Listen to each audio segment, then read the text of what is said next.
A paz do Senhor para os irmãos. Mais uma vez nós estamos por aqui para gravar um vídeo. E hoje nós vamos falar algo a respeito de que as bases bíblicas pelas quais a gente acredita que a igreja não vai passar pela grande tribulação. Então, quero que você preste atenção para que você possa perceber o tanto de passagens bíblicas que nos dá respaldo, que nos garante, que nos traz aquela alegria em saber que Deus tem grandes promessas de nos livrar de momentos tão difíceis como esse que é a grande tribulação. E, para tanto, eu gostaria de ler o livro de Tito, no capítulo de número 2, versículo 13. Aguardando a bem-aventurada esperança e o aparecimento da glória de Deus e nosso Senhor Jesus Cristo. Essa é a bem-aventurada esperança da igreja. Geralmente, quando se vai estudar algum assunto, principalmente concernente à escatologia ou qualquer assunto bíblico do Novo Testamento, precisamos dar uma olhada no Velho Testamento. Então, é isso que se faz em todos os assuntos. Esse não poderia ser diferente. Vamos olhar para o Velho Testamento, que ele nos fala, que algum respaldo para essa crença nossa, porque já tivemos juízos anteriormente, destruição, problemas difíceis no passado. Nós encontramos um texto que nos dá uma certa alegria, no livro de Gênesis, no capítulo 5, versículo 24. Esse acontecimento está antes do dilúvio. Diz o seguinte: e foram todos os dias de Enoque 365 anos, e andou Enoque com Deus, e não se viu mais, porque Deus para si o tomou. Esse é um exemplo do Antigo Testamento, de alguém que andou com Deus, fez a vontade de Deus, e foi arrebatado, foi levado. Ele não provou a morte. As Escrituras não dão respaldo nenhum para que se buscar achar alguma coisa que fala de morte de Enoque. Deus levou para si, Deus tomou. Ele andou com Deus, agradou a Deus e teve essa felicidade que aqueles que estiverem vivos no dia do arrebatamento vão ter, de não provar a morte. Nós vemos logo em seguida um outro acontecimento, que seria já a caso do dilúvio, e nós vemos alguém, uma família sendo salva, uma família, escuta bem, uma família sendo salva no meio dessa situação do dilúvio. Sobre as águas do dilúvio estava lá a arca, uma família. Isso é um tipo de Israel no meio da grande tribulação, que o Senhor poupará a terça parte deles em meio a todas aquelas dificuldades que nós lemos lá no livro de Apocalipse. Prosseguindo, nós poderíamos observar a questão da destruição de Sodoma e Gomorra. O Senhor falou com Abraão, e na conversa que Abraão teve com Deus, Abraão pergunta para Deus o seguinte: e chegou-se Abraão dizendo: destruirá também o justo com o ímpio? É uma pergunta que Abraão faz para Deus, pois ele havia revelado a Abraão que tinham vindo para destruir Sodoma e Gomorra e mais duas cidades vizinhas. Na realidade era 5, e uma das cidades foi poupada porque Ló decidiu ir para uma delas, né? Ou pelo menos era essa a intenção dos anjos, mas logo que ele fosse para o monte, mas ele escolheu a cidade de Zoar, então ela foi poupada. Veja, então, sabe o que Deus responde para Abraão? Abraão ainda continua perguntando: se porventura houver 50 justos na cidade, destruirá também e não poupará logo o lugar por causa dos 50 justos que estão dentro dela? Abraão perguntou se Deus destruía o justo junto com o ímpio, e Abraão perguntou se tivesse 50 justos, Deus destruía ali a cidade. Ele continua perguntando, mas veja bem a resposta de Deus para ele: longe de mim, ou longe de ti, que faça tal coisa, que mate o justo com o ímpio. Não, Deus está dizendo: não, longe de mim que faça tal, que mate o justo junto com o ímpio. Que o justo seja como o ímpio. Longe de ti não faria justiça o juiz de toda a terra. Longe de ti seja, não faria justiça o juiz de toda a terra. Esse juiz de toda a terra é Deus. E ele estava dizendo para será que ele não faria justiça, o juiz de toda a terra? Ele é um Deus de justiça. De justiça. Cada ser humano vai receber a justa medida. Justa medida. E aqueles que aceitarem a Cristo como Salvador da sua alma terá um diferencial para esse dia. Nós estamos analisando juízos do passado, do Velho Testamento, que base, que respaldo ele dá para os acontecimentos do Novo Testamento.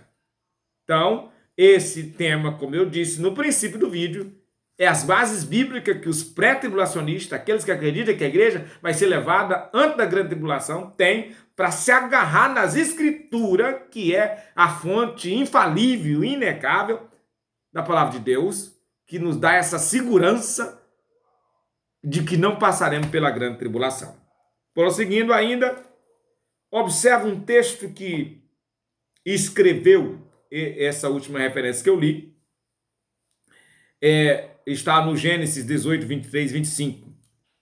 Quando o Gênesis 19, 22 está escrito assim: apressa-te, os anjos dizendo para Ló, apressa-te, escapa-te para ali, porque nada poderei fazer enquanto não tiver chegado, enquanto ali não chegares. Por isso se chamou o nome daquela cidade Zoar. Gênesis 19 e 22. Então, enquanto Ló, com a sua família, não saiu da cidade, não caiu fogo e enxofre naquele lugar. E observa que esses mesmos elementos que caíram lá, são elementos que cairão. No livro de Apocalipse há muitos relatos disso, de saraiva, fogo e enxofre. Mas aqui está dizendo que enquanto Ló, com a sua família, não saiu de Sodoma e Gomorra, esses elementos não caíram. O que acreditamos que enquanto a igreja não sair, esses elementos não cairão de maneira que cairão nesse dia no Apocalipse, na época da ira. Prosseguindo ainda, se na teologia é dito que precisa-se mais de um texto bíblico para se segurar uma doutrina, já teríamos mais de 3, né? Prosseguindo. Isaías, capítulo de número 57, versículo 1. Perecerá o justo, e não há quem considere isso em seu coração, e os homens compassivos são retirados, sem que alguém considere que o justo é levado antes do mal. Os justos são levados antes do mal, antes que o mal chega, antes que a destruição chega, antes que a ira chega, antes que o dia do Senhor ou o dia do juízo de Deus chega, os justos são levados, tirados dessa terra.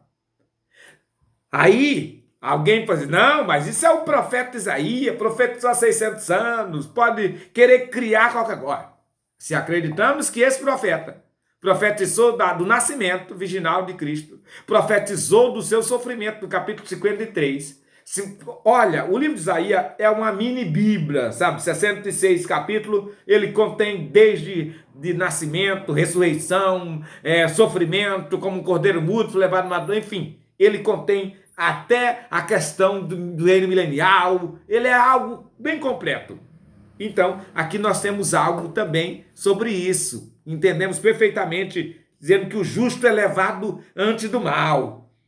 Mas como eu já disse, alguém pode dizer, mas isso não vale para a grande tribulação. Se vale para o nascimento, se vale o 53 para o sofrimento da cruz, por que esse não vale para a questão de um livramento, de um grande dia tão terrível como esse da tribulação, né? Prosseguindo ainda, nós temos mais sustentáculo, mais base, mais Bíblia.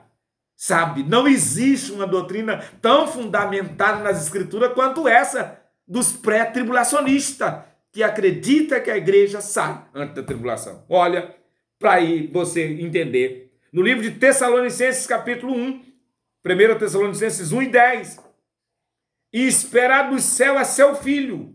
Estamos esperando o Filho de Deus. Não estamos esperando o anticristo. Não estamos esperando a manifestação dele. Não estamos esperando a tribulação. Esperando a seu Filho, a quem ressuscitou dos mortos, a saber, Jesus, que nos livrará da ira futura. 1 Tessalonicenses 1 e 10. Mas ainda tem mais. O livro de Romanos, no capítulo 1, versículo 18. Porque do céu se manifesta a ira de Deus sobre todos a impiedade e injustiça dos homens que detêm a verdade e a injustiça. A ira de Deus, amados, são para aqueles que estão vivendo uma vida de pecado. A ira de Deus são para aqueles que rejeitam a Cristo e a sua palavra. A ira de Deus são para aquele que despreza ao Senhor. Estão tendo oportunidade, o evangelho está sendo pregado e eles continuam vivendo a sua vida de pecado.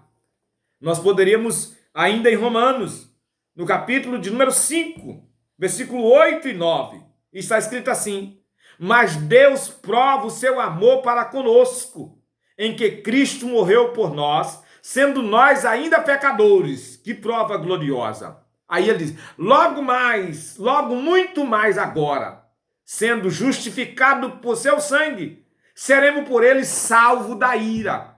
Salvo da ira. Não é salvo na ira, é salvo da ira. Antes dela, antes que esse mal chega, nós seremos tirados dessa situação. Mas ainda tem mais. Nós ainda temos mais respaldo bíblico. Não é só Apocalipse 3 e 10, não, senhores. Tem muito mais textos bíblicos que nos dá respaldo para essa doutrina a qual nós defendemos e cremos, e logo, logo isso pode acontecer. Ninguém vos engane com palavras vãs, porque por essas coisas vem a ira de Deus sobre os filhos da desobediência. Mais uma vez fica claro que a ira de Deus é sobre os filhos da desobediência. Se você hoje está vivendo uma vida de obediência, de acordo com as Escrituras, tenha paz, sossega a tua alma. Não tenha medo de besta, de chifre, de meia-meia, de anticristo, de governo mundial. Não tenha medo dessas coisas, não. Tenha fé e aguarda a bem-aventurada esperança e a promessa de Cristo que prometeu voltar para levar você, para levar eu, para levar todos aqueles que estiverem em obediência com a sua palavra. A ira de Deus é para quem está vivendo na desobediência. Eles sim pode, se não mudar de vida, não se arrependerem, e vão ter que encarar esse momento de ira. João Batista começou pregando e disse para aquele, raças de víbora, quem vos ensinou a fugir da ira futura? Agora vocês produzem fruto digno de arrependimento, viu? Prosseguindo ainda no livro de 1 Tessalonicenses, porque Deus não nos destinou para a ira, mas para a aquisição da salvação, por nosso Senhor Jesus Cristo. Deus não destinou nós para a ira, mas para a aquisição da salvação por nosso Senhor Jesus Cristo. E aí, eu deixo de ler esse Apocalipse 3 e 10, nós já temos um vídeo falando sobre isso. E aí, digo aos senhores, alguém vai dizer, pastor, você esqueceu 2 Tessalonicenses 2 e 2. Não se esqueça você que 2 Tessalonicenses vem depois de 1. E na 1, Paulo fala de arrebatamento, ressurreição e tudo mais. Será que ele ia esquecer disso na 2? Não, meus amados. Acredita na palavra de Deus e nós seremos arrebatados antes desse mal que está para vir. Que Deus em Cristo abençoe a sua vida, as nossas vidas e se segure nas Escrituras. Nada de conversa por aí afora. Se prepara para subir no arrebatamento. Se morreu para ressuscitar, se estiver vivo, o seu corpo será transformado e subiremos a encontrar o nosso Senhor nos ares, como diz a santa palavra de Deus. Maranata, ora vem Senhor Jesus. Até a próxima. Deus abençoe a sua vida, em nome de Jesus.